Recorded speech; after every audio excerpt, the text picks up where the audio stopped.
Good morning, dear esteemed friends. Thank you for joining us for our journey through the Talmud, one page, one line at a time. Presently, Presently, we are studying Masechet Shabbos, chapter 15. I'm opening the door across for them. 113, 113b, or actually 113a, soon to be 113b. We are dedicating today's learning for the complete refuah and successful procedure for Avram Yaakov ben Elka Rachel, and of course praying for good health and good news for all members of our Chabura and their families. I'll mention Leah Basrita, Malka Basrivka, and everyone else who shall only good news. As I mentioned before I hit record, today the 10th, did I say the date? Today is the 10th of Nisan, the 11th of April. It's a Monday, the Monday before Pesach, and a great day to study Gemara. Let's share the screen, and we'll get started, although there's nothing on the screen, so that's not helpful. So, as you may recall, no wrong with Sechta. As you may recall, we are in a chapter called the Eluk Sharm. Come, bring a chair. The bulk of our discussions thus far have been on the subject of knots which may be created on Shabbos, or mostly that cannot be created. We talked about a kesher shel kayama. We even discussed, is the kesher shel kayama the nature of the knot itself or the use of the knot? We even introduced that sometimes the material of the knot can make a difference. For example, if it's a highly unique piece of wire that's part of a weaving apparatus, you're probably not going to leave it there permanently. I brought my awkward analogy of an iPhone charging cable, and that you're not going to use it. You're not going to use it permanently to affix to some kind of more basic apparatus. And that was the gist of what we studied until now. In that conversation, we brought up using a weaver's rope in to pull up a bucket, and we asked if it's considered permanent or not. And so now the Gemara is going to talk a little bit about the status of muksa, if a weaver's stuff, a weaver's loom is muksa or not.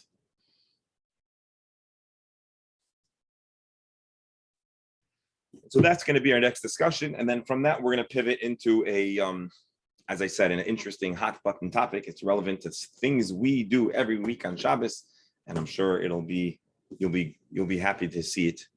And then following that, a number of items of the discussion of Shabbos that we've asked why the Gemara doesn't talk about it. Well, we're not yet done with Masechet Shabbos, and we'll see a good bit of those today. So here we go. Rav Yehuda Mar Shmuel. Rav Yehuda taught the name of Shmuel, Klei Kivoi. We'll use Rabbi Steinsaltz Nekudas. I'm not sure how we would read that in yeshiva. Mutter letaltalam b'Shabbos. The tools that are used by a oreg, a weaver, may be carried on Shabbos. They are not muktzah. Rashi, kli orgim. The tools that are used by a weaver. Now, why are we talking about the muktzah status of the tools of a weaver? We're not talking really about the muktzah. We've been talking about a knot that's permanent, a knot that's not. The ID, the Iri bechevel, the Gardi, Nakat Lahach. Being that the Gemara started a conversation about the thread of a weaver, well, we stuck this Gemara in here. So the weavers of tools, mutter l'taltalam b'Shabbos, they may be carried on Shabbos. What are we talking about? L'shnei hakonim, the tashmish acher. You're allowed to take the poles, the posts, and use it for an alternate use. V'yashmi'inan. What is the halacha here? What are we really telling us? The ein gardi makbed alehem. A weaver is not super makpid. They're not super particular about the tools exclusively being used for weaving. Therefore, says Rashi, the posts, the poles, the strings of a weaving loom are not exclusively for weaving, which is prohibited. They also can be used for permitted purposes, and therefore it's not considered a kli shemalach on the isser. It's not a tool which is exclusively used for prohibited functions, and therefore, says Rashi, you're allowed to carry them. They are not muksa. You can use them for other items, other things. Again, the frame would be kli shemalachta leisser villa heter, a dual function, a dual use keli. So you want to use it for something else, or you need to protect the tools because they're about to get damaged. Well, then likely you'd be allowed to, or ruined or dirty, you're allowed to use them. So here, let's see. So they asked Rabbi Yehuda a question. What about other parts of the loom? What about the upper and lower beams of the loom? What are the upper and lower beams of the loom? So can you, did the screen just change or did it remain the same? Anyone? It remained the same after reshare. Hold on one second. I'll share this screen. So now you're looking at, now you see it, right? Yeah. A drawing, Okay. a fairly rudimentary drawing of a loom. And as you may recall, there's this piece with holes that helps organize and move the strings that run the horizontal strings go up and down, and then you weave through. Well, anyways, okay. You weave through the other way. The top and bottom, you have these heavy beams, which here they're being drawn as possibly detached. But anyways, that's what the Kavod Elyon, at least in a very general sense, is. So Kavod Elyon and Kavod Tachton Mahu. Do we apply do we say that these two parts of the loom are also not muksa? Rashi, Miamrin and Aidi the Kiri, the Akiri lechazus tamayu l'tashma shachrina. Do we say because they are valuable, you're not going to usually use them for another use? Are they exclusively used for weaving? Or are they able to be used for other things?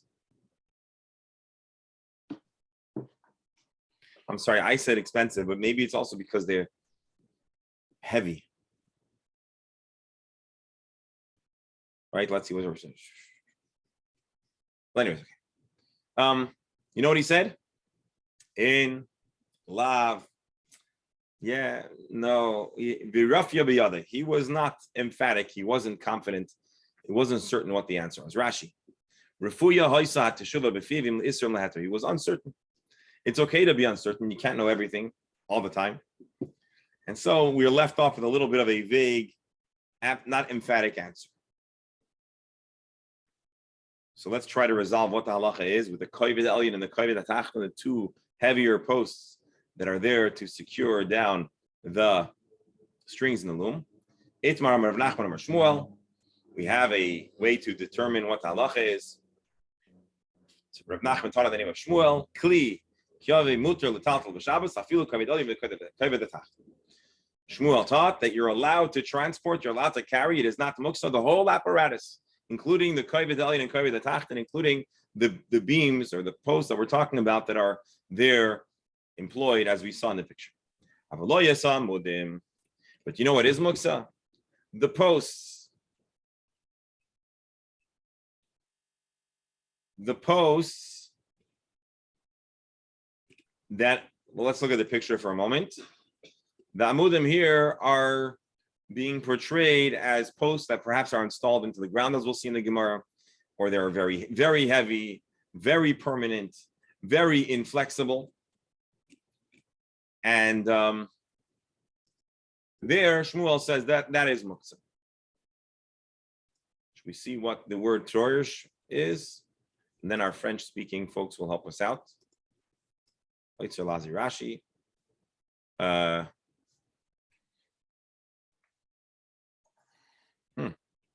Looks like Oitzer Lazi Rashi has a different word here. It says tillersh, which is a part of a weaving device. Okay. I'm sorry. Is there a differentiation between moving something and touching something? Possibly. Here we're describing the permitted act as opposed to the prohibited act of muksa in the context of tiltul, of carrying it, of moving it. It's possible that just touching it might not be the same issue. That's a good question. Now, what's with these posts?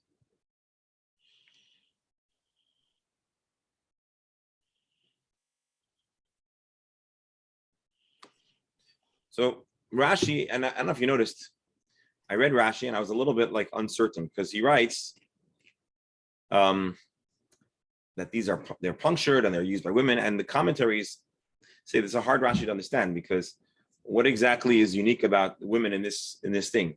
But the preponderance of the opinions here understand that it's a heavy post based on the reading of the Gemara. So again, we asked the question: are the tools of a weaver muksa or not? Well, we know for sure most of the tools are not. There was a question, there was a suffix regarding kavod elyon and kavod tachten, and then we have Shmuel who says absolutely you're allowed to carry the kavod elyon and the kavod tachten. They can be used for other purposes, but not the posts that are really permanent. What's wrong with the posts? Amar lei Rava Rav Nachman. Rava asked Rav Nachman, why are the posts not muksa? So now the Gemara is going to go through a little bit of a thought process. Let's try to figure out what's unique about these posts. For us, what we learn from this Gemara is what the posts look like, because based on the Gemara's thoughtful assessment of why they might be prohibited, we'll learn some of the characteristics of these posts, which I, not having seen a Talmud era, a post very recently, I'm not privy to. So let's see. Rava asked Rav Nachman, why are these posts muksa? If you'll tell me the problem is that these posts, upon being removed, leave holes in the ground. Rashi the kavod gumais kishacholzim min haaretz. When you detach, when you extract these from their position, shein tchuvais beguma, they are jammed in. They are tightly affixed into the ground, into a hole. As you pull it out, there's going to be a residual imprint of a guma, of a hole in the ground. You're not allowed to make holes in the ground on Shabbos.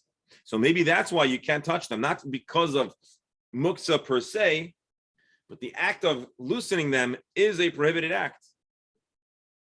So the Gemara proposes and immediately rejects this as the problem. Why? Gumais memela kahavian. These are not gumais that he is constructing. He is not digging or even making a hole. All that's happening is by removing it, you're exposing a guma. You're exposing the hole. That's not boina. That's not an act of construction. The void created by the extraction of the post is not considered creating a void. And indeed, the Tanan, we have a Mishnah that teaches, and we learned this Mishnah, or this Mishnah was quoted. If you hide lefes, utznoinois, turnip, and radish, tachas hagefen, under a vine in the ground, im mixas olav migulim, if it is partially uncovered, if it's partially exposed, it's not entirely in the ground, you're not concerned about the following halachic problems. Loy mishum kilayim. This is not considered cross-planting multiple breeds in the same area because you haven't really planted them. Loy mishum shvius. This is not considered an act of planting on Shemitah, which we know you're not allowed to do. But loy mishum meiser. One is not going to be newly chayiv of the tithes in a different way than when the plant was originally harvested. Vinitalen, and this is our punchline, b'Shabbos, they're even allowed to be picked up and taken on Shabbos. Rashi, is it like you're making this plant now planted in the ground? You would have to take another tithe, which you do not need to do. So basically, what this Mishnah is telling us is, when you stick a turnip, a radish in the ground partially, we don't look at it as if it is planted in the ground. And when you remove it, you're not harvesting, and you're also not doing something else, which is making a hole, because you're not making a hole. You're just exposing a hole that was already in existence prior to this event. Just like taking out the post on Shabbos. Rabbi, Yes. if you, is it possible to take out a huge rock out of the earth? But bear with me bear with me just a moment. That's an interesting question you're making, or you're asking, I should say. So, but let's just get through this. So again, the posts that are affixed into the ground cannot be used, according to Shmuel. Rava asked Rav Nachman why. he gives a proposed explanation and immediately rejects it. He preemptively rejects the answer that you're creating a guma. Why is it not prohibited? Basada, I'm sorry, what's the answer? Why we cannot compare this Mishnah that talks about a plant being leaving a hole in the ground in the posts. Rav Nachman says this is an unfair or inaccurate comparison. When you're in the field, a person is not going to go out of their way to fill in the holes. Why? Because fields are not really a place where a person's concern is aesthetics. A field is about getting a yield. And so we don't do extra work unless it's a necessary component of the planting process. However, in a home, in a time where the floor of a home was most likely made of earth, and you would shove things into the ground and take them out of the ground. Well, the balabasta being a balabasta, or the balabayis being a balabayis, you don't want holes in your ground. You don't want guests tripping. You don't want someone's high heels getting stuck in the hole. And so you're going to fill in that hole. And we don't want a person to fill in a hole on Shabbos because that is boina. Because that's exactly perfecting and creating and fixing your home. And so therefore, there is a prohibition of removing those posts. Maybe they're muksa, but the real reason why you're not allowed to use them is because you'll come to trigger a malacha of boina. Let's do a final few lines on the subject of a weaver's loom. Bli neder, I'll pull up another picture just so we can examine and gain additional clarity, and then we'll move on to a very interesting Mishnah that I think you'll enjoy. A third treatment of the question of the weaver's tools. Remember, we had Rabbi Yehuda say, I don't know, Rafya in Veloy, Rafya b'yadei. We have Shmuel who says they are absolutely not muksa, with the exception of these posts that are fixed into the ground. There was a third conversation on the same matter. Rabbi Yochanan inquired of Rabbi Yehuda bar Levi. We have his bio. We have a biography for him. No, okay.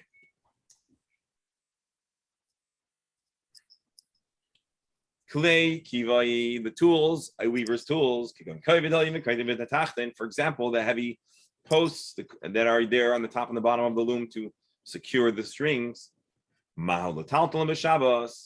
Can they be carried on Shabbos? He says they may not be carried, they are muksa. Ma'atam. Why does Rabbi Yehuda bar Levi say these tools are muksa?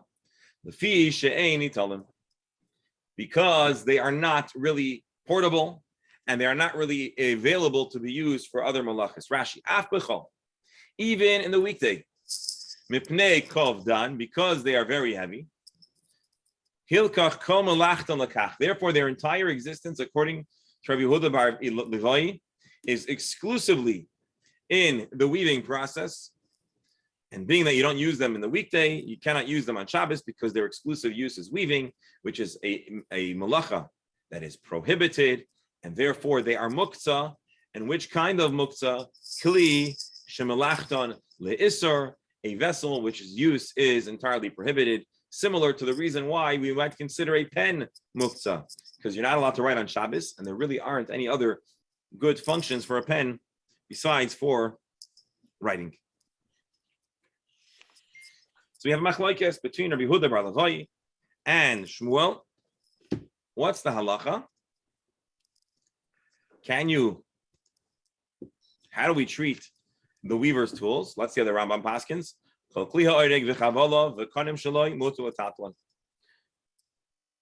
Rambam says you're allowed to carry most of the parts of a weaver's set, with the exception of the upper and lower posts that we've been talking about. They're not really carried because they are affixed, which is not how I understood it from the Gemara, but I guess that's how the Rambam understands it. Similarly, the posts for the weaver's loom also because we're afraid you may come to repair, to smooth out the holes that are left when you extract them. Ushar kli ha'erg mutar. So all the other tools, they're easily accessible. And the weaver is not makpid. They're not particular to only use it for weaving. However, other stuff, I'm sorry, the parts that are too heavy or there's a hole in the ground, those you cannot touch, those are muksa. And that's how the Rambam paskins in this discussion. So a little mini discussion. On the subject of the muksa status of the loom, of the weaver's parts. Principally, the parts of the loom are not muksa, except when they are complicated or not available because of their weight. If they are off limits otherwise, then they remain muksa. That, my dear friends. Let me ask you a question. Yes, please. So here we have parts, it's a question of parts of the loom. Yes. So generally, you can't use something or can't move something on Shabbos because you may use it or because it can be used. If we're talking about parts of a loom, each part separately cannot be used to make fabric. It's only when it's all together. So I don't want to totally rehash right now the whole sugya of muksa, but suffice it to say there are a variety of different components to the discussion of muksa. And muksa is not exclusively because you're going to by mistake do a melacha, something that is otherwise not available to a Jew on Shabbos because it's primarily used in a prohibited way. Even if we're not afraid you're going to use it in a prohibited way, but you set it aside because its entire function is usher, or if it's highly delicate and fragile and a person is not going to risk it, or some other 4 or 5 other criteria, which are different forms of muksa, which Bli Neder will review again, just not right now. And so the concern is not exclusively you'll use it. If its entire use, typical use, is in a prohibited manner, it remains muksa for even creative alternate uses. If the owner or the craftsman is not particular, and therefore it's not unheard of that he'll take out a little post from his loom and knock in a nail, or I don't know, use it to to use it as a yad in the Torah. So then there are multiple uses. He's not makbid, it's not muksa. And that's essentially what we've identified here. A weaver is not generally too particular about the tools in the loom, with the exception of the items that are so heavy they can't be used, they can't be lifted so they aren't used, and with the exception of the posts, which are stuck in the ground, and even though they can be removed, and maybe they're not as heavy, but we're afraid of what will happen as a result of the holes. But all the other parts are flexible. Now I'm going to stop the share for a moment just because I want to show you a different picture. I hope I still kept it open on my screen. So just give me a second. Just bear with me.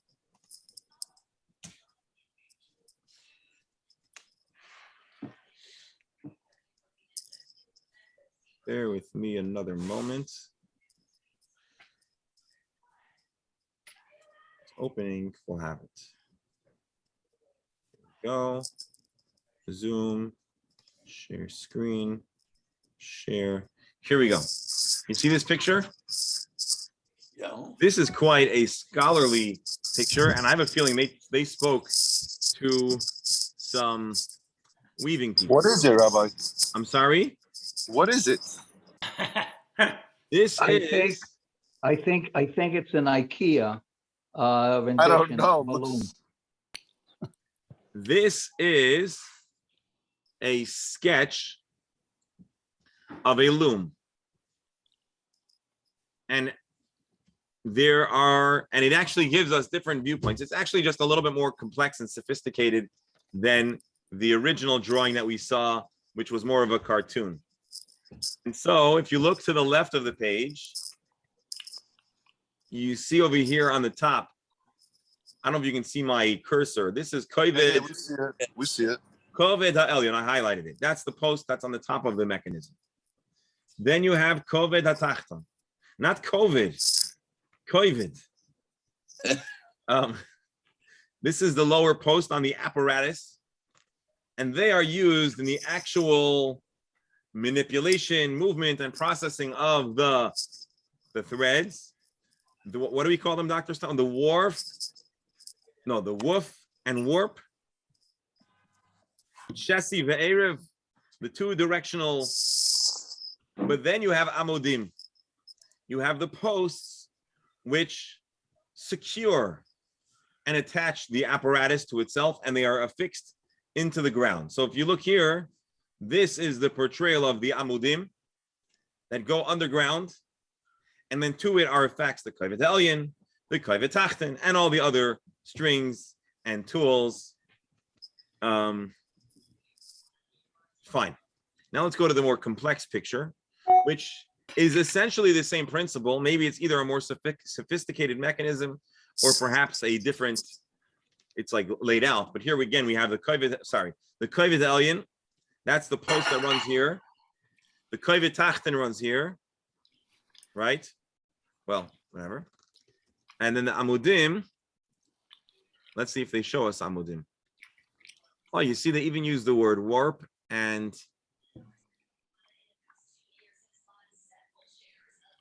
anyways, I'm looking for the amudim here.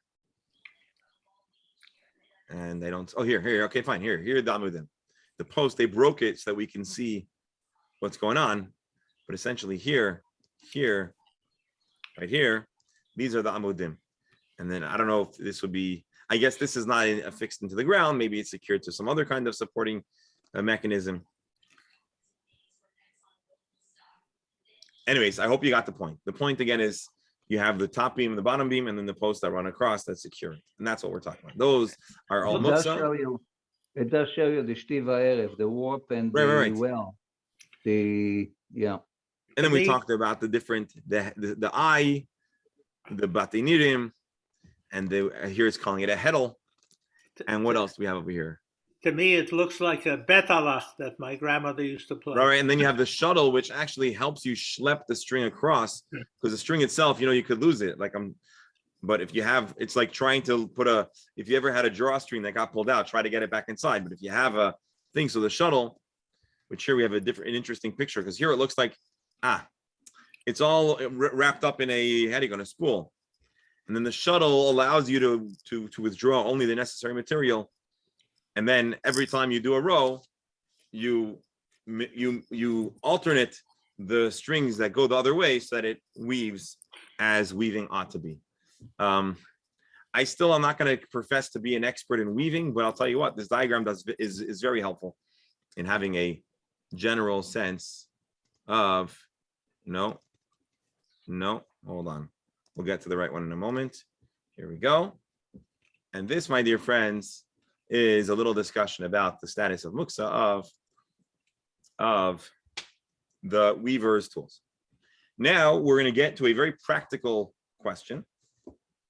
But in the course of this practical question, we'll discover that sometimes we might use a word today and 2,000 years ago with an identical word with a very similar meaning, but the utility, the function, and purpose may be very distinct. And that could or may not have halachic relevance and bearings. So I just want to bring that to your attention. And what we're talking about in this Mishnah is folding. Are you allowed to fold garments? And in the course of this question, we're going to also ask a question. Are you allowed to fold your talis?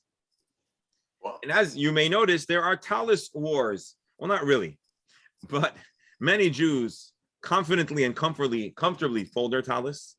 And you might wonder why they do that. And other Jews confidently and comfortably do not fold their talis. Who is right? Who is wrong? What's the right way to practice? All of that and more will be uncovered in today's Gemara.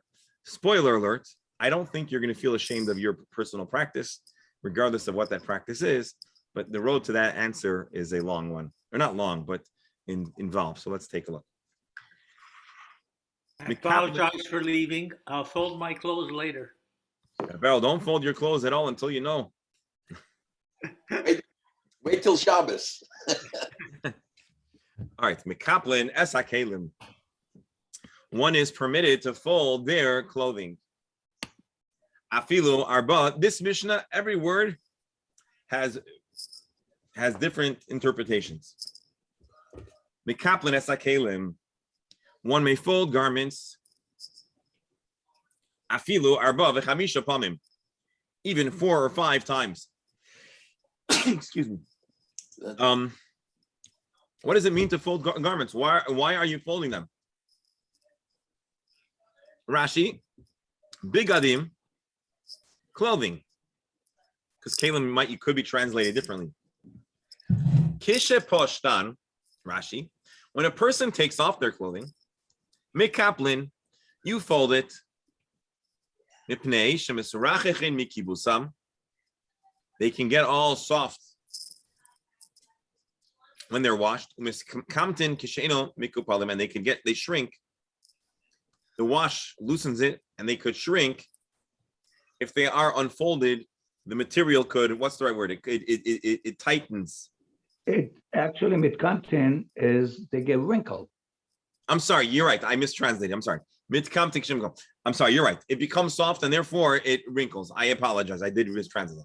They get wrinkled. And so your folding is a preventative measure to avoid wrinkling. Let me ask a question today, and we're not talking halacha l'maisa, but I want to ask just so we can get an understanding of the function of folding. Today, when you fold or someone folds your clothing, let's also mention the refuah shlema for Chofit Badina. She should have a successful procedure. Why do you fold your clothing, or why does someone fold one's clothing, if one does so? Anyone? So I'll tell you what I'm not asking you for, but I know what you're going to say. Organization. Unnecessary wrinkles. To avoid unnecessary wrinkles. To avoid unnecessary. Oh, so the professor says there is a very practical reason to fold clothing. There's It another avoids reason. unnecessary wrinkles. There's another reason, to save space.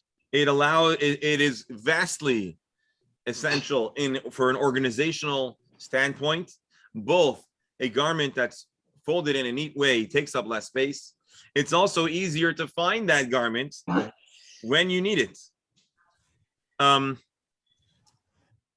Clothing that needs to be very well pressed in 2022, for the most part, I don't know if you'll find it to be folded up.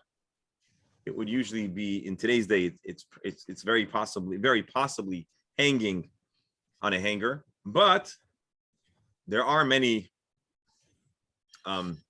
dry cleaners, so you can have pressed clothing folded, and certainly having it pressed is a whole lot better than having it in a big chaotic bundle, or even a non-chaotic bundle.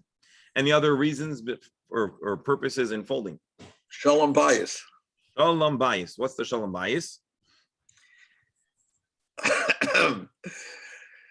Your spouse will not be unhappy with your behavior. So that probably is related, at least in some way, to the organizational aspect. The spouse probably appreciates an organized. So interesting. What does folding? Oh, I'll tell you where I was getting at. There are commentaries. Okay, I'm sorry. We'll go to the next Rashi and then we'll ask another question. Afilu dalid oy hey pa'amim, 4 or 5 times. Folding clothing 4 or 5 times. Have you ever folded a single garment 4 or 5 times? Yeah. The same. Yeah. Also shalom bayis. If you didn't fold it according to No. If you take a typical, even a T-shirt, and you really want to put it away neatly, you fold one arm. Okay, doctor. Okay, good. That's what I was looking at. Right. So you may find a single garment experiencing 4 or 5 different folds. Right. Yeah. It's called OCD. Thank you. So, doctor, that's actually, again, not to use the phrase OCD, but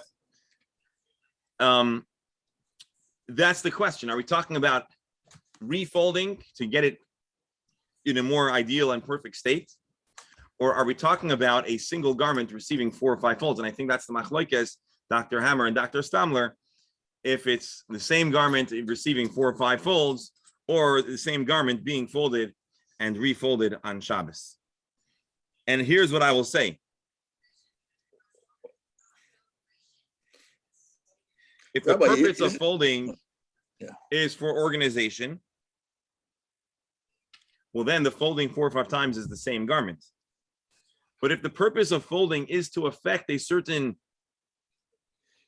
change or a certain kind of treatment of the garment, then maybe the garment is being folded and refolded to really make it straight, if that's what it does. There is a third interpretation somewhere out there, and I'm about to find it for you, that says that the folding here is not just folding, it was folded in a way that it would then be subject to being pressed. And so this really had an aspect of ironing. So the Gemara will discuss more. I just wanted to show you that you can have these few words can have multiple interpretations with vast and important and divergent ramifications for the halachic application of this mission. So again, a garment may be folded on Shabbos even 4 or 5 times. Matziin esamitos, one is allowed to make a bed. Mileiloi Shabbos l'Shabbos. From Shabbos night to Shabbos day, you're allowed to make your bed. This could also be helpful for Shalom Bayis. Avaloi mishabbos l'matzah Shabbos, but a person is not permitted to to make their bed on Shabbos so that it'll be used comfortably or properly ready for after Shabbos, because you're not allowed to prepare from Shabbos to after Shabbos, right? Rabbi Shmuel says his opinion is mekaplin es hakelim, one is allowed to fold clothing, umatzin es hamitos, and you're even allowed to make a bed on Yom Kippur l'Shabbos. So what are we talking about here?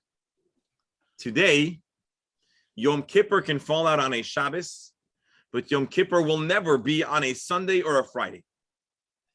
Our calendar is created to avoid ever having a 2-day Shabbos and Yom Kippur, right? However, once upon a time, that might have not been the case. In the time where they were Mekadesh, the calendar was based on the Eidei Re'iyah, witnesses who testified. It is possible that it could happen that you would have a Yom Kippur that was followed by a Shabbos. Then Yom Kippur would be on Friday, and then Shabbos would be the next day. You're allowed to prepare from Yom Kippur to Shabbos, which sounds shocking, I'm sure, because we usually see Yom Kippur to be a holier day than Shabbos. And yet we find that one would be allowed to do, according to Rabbi Shmuel, one could do malacha, or a preparation from Yom Kippur to Shabbos. Rabbi, Yes. I'm a little uneasy with the idea that you can make the bed on Shabbos that you use on Friday night. And it doesn't say anything. It says in preparation for Shabbat day, which assumes that you're going to use it during the day, which is different from not knowing that you're not going to use it during the day. Yes. So you're saying, does that mean that only if you intend to take a nap on Shabbos, Right. you can make the bed? Right. But what if you don't intend to take a nap? That's exactly right. Good question. So let's leave it vague for now, but keep that issue open. We need to clarify. Are we saying Right. that you can prepare only if you're actually going to use it? There's a third option, which is that although you may not use the bed, but there's an organizational need. Okay. But let's keep that. Again, as I told you, this Mishnah is a good example of how every phrase or every line could have multiple pirushim that have halachic implications. So yeah, Right. shkoyach for that, and let's keep that idea. Right. Let's For keep that tab instance, open. Some people have a studio apartment with a Murphy bed that Right. they have to put away. I mean, there are different types of beds. So that's a different question. Is that because we have to figure out if it's a malacha to put away the bed, but that probably is not part of a conversation about folding. Here we're having a unique question about folding, but we still haven't really figured out what's wrong with folding. We're just reading the Mishnah, so there's a lot that we still need to unpack, so to speak, in this Mishnah. But the Mishnah here asserts that you're allowed to fold on Shabbos for the purpose of Shabbos? Can you fold from Shabbos to the weekday? No. Can you do this kind of thing, which is not obviously not a full-fledged melacha to the weekday? No. But you're allowed, according to Rabbi Yishmael, to prepare from Yom Kippur to Shabbos.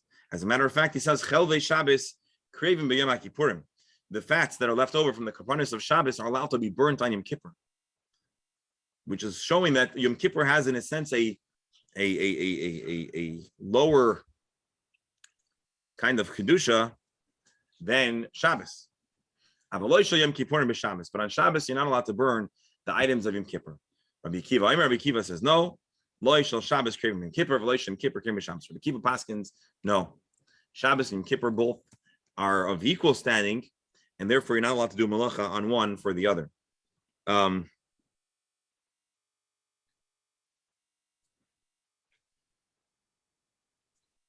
on. So that's the machlokes. So what do we say? Folding is allowed, but only on Shabbos for Shabbos. So what are our questions? What is folding? Why would we think it's prohibited? Why is it ultimately permitted? All important questions.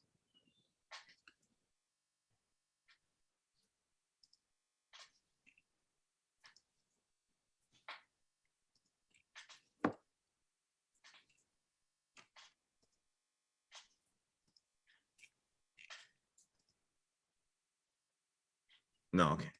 Let's see the Gemara. Amar Devei Rav Yanai. So we're going to turn this mission on its head, in a sense. The school of Rabbi Yanai clarified about this mission.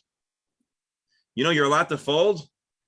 There are a few exceptions, or there are a few conditions. Lo shanu. When did we say you're allowed to do folding on Shabbos? Elo b'adam echad. Only if it's one person folding by himself. Rashi. Kishem ekaplin oisan. Mafshitin kumteim. V'nidim kimisakrin. When two people fold and they smooth out the wrinkles, here it looks like they're doing a malacha, they're being misaken, the kli, in a way that should not be done on Shabbos. So if you have two people, that's not allowed. Okay, so it's one person alone. That sounds very easy and straightforward. This license to fold is only new clothing. What's unique about new clothing? Well, I suspect they're not so wrinkled. And as Rabbi Steinsaltz says, it can be worn even without being folded because it's pretty good condition. Take a garment out of a package. It has a little bit of a wrinkle, but it still has a general pressed, well-organized appearance. Aval bishanim, old clothing that's already been laundered and worn in the previous times. And hopefully all clothing after being worn should be laundered. Law, you're not allowed to fold it. So that's a pretty narrow limitation. One person, and it has to be brand new, Rashi. What's wrong with old clothing? Kipulan mitaknan yoter min hachadashim. Folding an older garment that's already a little worn down has a lot more of an impact. Shahachadashim koshin me'aleim ve'ein memaharim likmait. Fresh garments are a little more stiff. They're less prone to wrinkling. Whereas, as Rashi told us in the very beginning of this mission, an older garment gets soft and it is more prone to wrinkling. And we're not yet done applying all the limitations. Even new clothing that you said, we said you're allowed to fold only if it is white. Why? I believe a white garment, the wrinkles are less visible. If it is a dyed garment, you may not fold it. And also, we only allow this if you have no additional garments for Shabbos. But he has another Shabbos white garment. Then you're not allowed to fold it. Let's see Rabbi Steinsaltz here for a moment. Okay, no, he didn't add anything. So we went from go ahead and fold on Shabbos to basically don't fold on Shabbos unless you have a very, very rare set of criteria. One person, new garment, it's white, and you have nothing else. Other than that, no folding.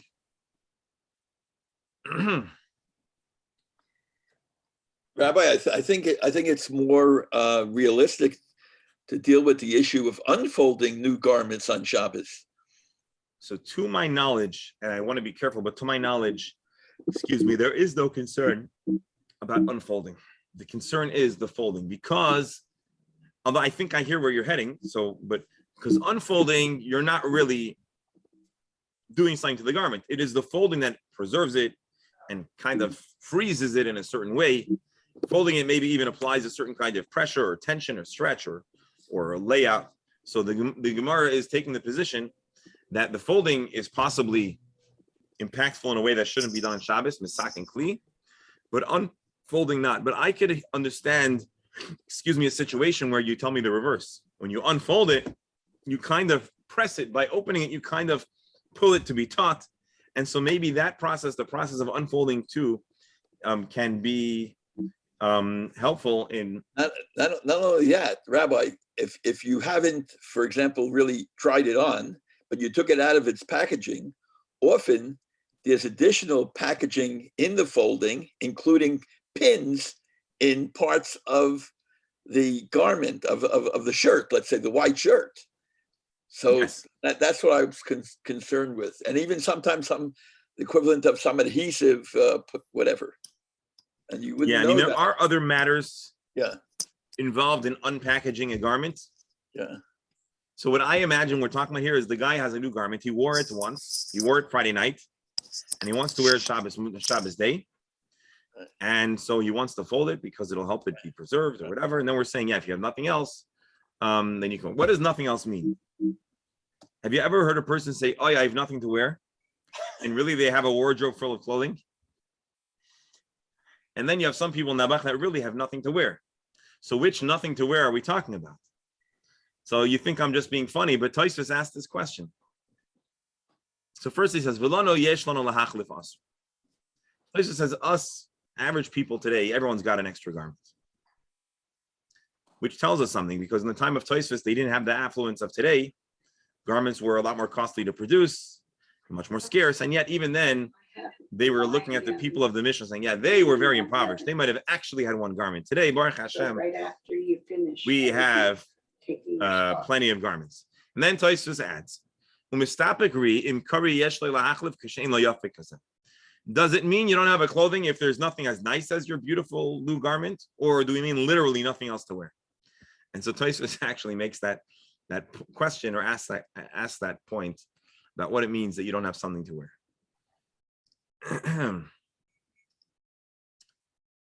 So we went from go ahead and fold to basically don't fold. Tana, shel beis Rabbi Gamliel lo hayu mekaplim klei lavan shlom. Although we said here you're allowed to fold a white garment, the house of Rabbi Gamliel, they did not fold their white clothing on Shabbos. Rabbi Gamliel's household was famously the aristocracy of the Jewish people. They were well-to-do, and they had many clothing, they had many garments, including white garments. So even they didn't fold colored garments, they even didn't fold white garments. Generally speaking, what do you do on Shabbos?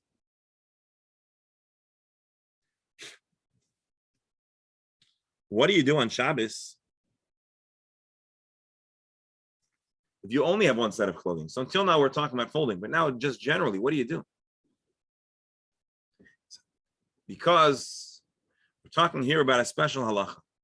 We're talking here about the halacha of honoring Shabbos with nice Shabbos clothing. So all of us have a concept of Shabbos clothing.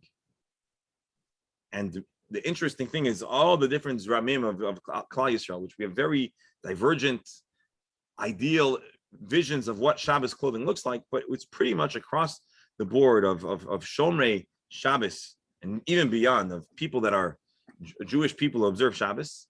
We have a notion of a Shabbos clothing, as we discussed. In some places, it's white flowing robes, and in other places, it's a special Shabbos bekesha. Elsewhere, it might be a white shirt or a suit and a tie, but everyone has the idea of a Shabbos clothing. Once upon a time, plenty of folks did not have changes of clothing. So what do you do? So Rav Huna says, if he has an alternate garment, yachlif, then he should change his clothing. But what if the guy only has one garment? You should still do something to appear Shabbos. Yishalshal b'bgadav, let the robes hang down in the front. Rashi, klapi mata, they should be flowing. Sheyiru aruchim, do your best that they should have the appearance of long clothing. V'humidas hashirim hayoshvim b'beisam. Let's think about it. People that worked, that had to walk around, they wanted to preserve their clothing. They would try to keep it as close to their body as possible. The less flowing it is, the easier it is to preserve and keep clean. But if you're a very well-to-do person, and in those days, a well-to-do person, based on Rashi, it seems, didn't have to do manual labor. Maybe they had other laborers doing the work for them. So they could have flowing clothing. So even the people that all week long are very careful to keep their clothing close and above the ground so it doesn't become soiled, on Shabbos they should draw them, let them flow down and have the appearance of the well-to-do people, because Shabbos you want to treat richly. Maskevla Rav Safra asked an interesting question, Dr. Hammer. I think you'll appreciate this, because I think we've commented, we had such ideas similar before. A person, a simple laborer, who lets their clothing down and is acting in a manner of the well-to-do, affluent aristocracy. This is like haughtiness. Isn't that a bad virtue in Judaism? So the Gemara answers, Kivan the kol yom leka'avid, being that he doesn't do this every day. This doesn't look like an inappropriate show-off because he never does it. He only does it on Shabbos. So it's to honor Shabbos. Let's stop here and let's take a peek at Tosfos. The Kaplan Kalim. Tosfos says something very interesting. I think this is on the earlier Gemara. How come they don't talk about hangers? Maybe they didn't have hangers. Actually, I'll tell you more than that. Not only they didn't have hangers, I don't think they had closets. This was in the 1500s about. No, 300, 400. Okay. And really Because before that. hangers came into existence in 1800. Well, then that explains why there's no talk So about it hangers. explains it. That explains it. Let me show you an interesting Tosfos. We talked about the permissibility of folding and not folding, a white garment, and if you have alternate garments.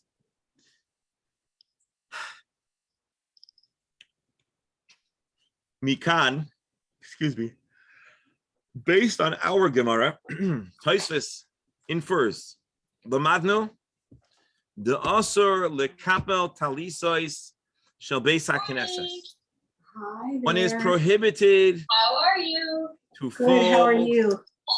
a Shabbos synagogue worn talis lefi shem tzorech machar, because the next time you're going to wear your talis after you fold your talis is tomorrow, Sunday. And so Tosfos says, but don't get worried because we're not done with this discussion. Oh, wow, it's late. Okay, I'm sorry. Tosfos says you're not allowed to fold your talis because the next time you're going to wear your talis is for Sunday. And so essentially what you're doing is you're managing your talis on Shabbos for after Shabbos. I will let you know this Tosfos is the source for those who do not fold a talis on Shabbos. Who are those who don't fold a talis on Shabbos?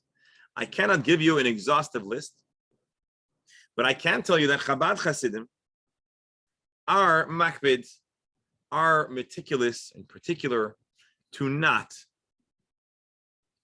fold a talis. So you're wondering, why is it that if you have the tradition to fold your talis, how is it that you fold your talis? Now, it's not just that you fold your talis. Likely your father or your rabbi or your Rosh Yeshiva or your Rebbe followed his talis. So obviously, or most likely, they were aware of our Gemara and they were aware of our Tosfos and they weren't being Mechal Shabbos. So where did they get that you could fold your talis? So, let me see if I can find the right halacha. And we might have to continue tomorrow. Shin, because I'm in the wrong simon. That's why. Hold on, I'm sorry. Shin Beis. All right, I'm going to read for you. No, I want to pull it. Hold on. I'm sorry.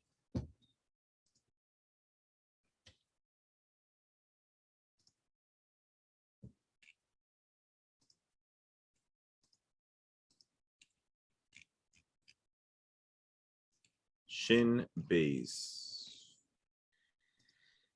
Okay, here. This is the code of Jewish law, but really what I want to show you is in the commentaries. This is the laws of folding, cleaning, folding garments on Shabbos.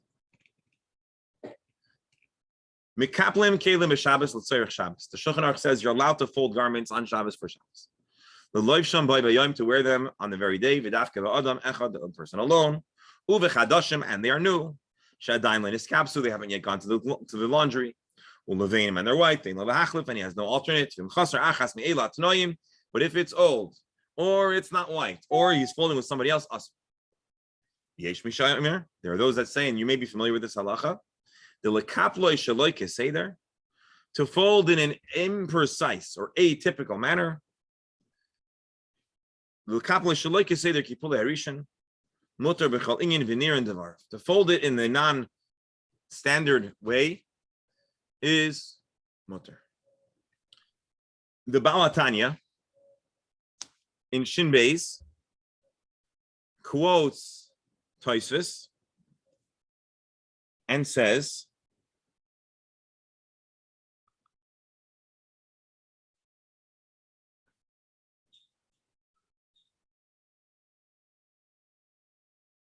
hold on.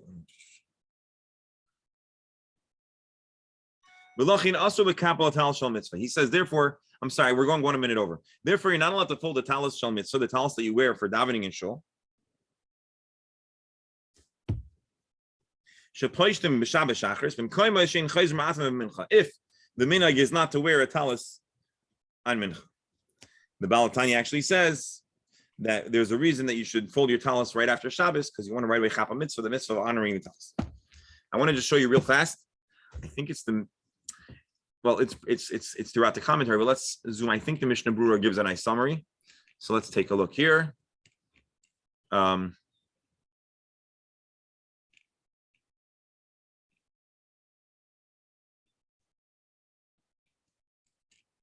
on.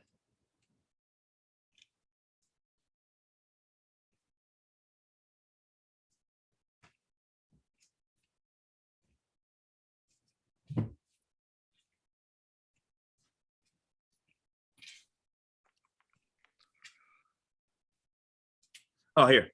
The Shulchan Aruch ends and says that if you fold in a different way, and then he says, "V'chein mishoritz lachmer atzig be machmer." So this is not where. All right, we're gonna have to leave us. I'm sorry, I'm gonna leave you at a cliffhanger. The cliffhanger is that at this point, it sounds like you're not allowed to fold your talis on Shabbos. Please, tomorrow I'm going to show you the citation that would be the source for folks that fold the talis. But the first source, and probably the best source that I want you to think about, is it possible that the people that you saw folding the talis were mindful to fold it in a different manner than usual? Tomorrow, Bli Neder, I'm going to bring you this citation, which is from the Mordechai and elsewhere, that perhaps you can fold the talis. And it gets into, and this is why I wanted to go down this road, it gets into the purpose of folding a talis versus the interpretation of our Mishnah about what the folding is for. Because if you interpret that the folding is not for organization, but for a unique type of processing and pressing, that would lead to being allowed to fold in the way that we do nowadays. So again, I'm sorry to leave you on a cliffhanger, but we're already too far over time. My dear friends, thank you for joining us. Bli Neder, tomorrow we'll have a Gemara share. We might end a little early, and we'll discuss tomorrow, in the coming days, what our Gemara share looks like. But I hope to see you tomorrow. Again, thank you all, hoping and wishing and praying for good news, healthy news, happy news, and looking forward to seeing you tomorrow. Again, thank you for making this share as the wonderful share it is. Shkoyach, and have a wonderful day.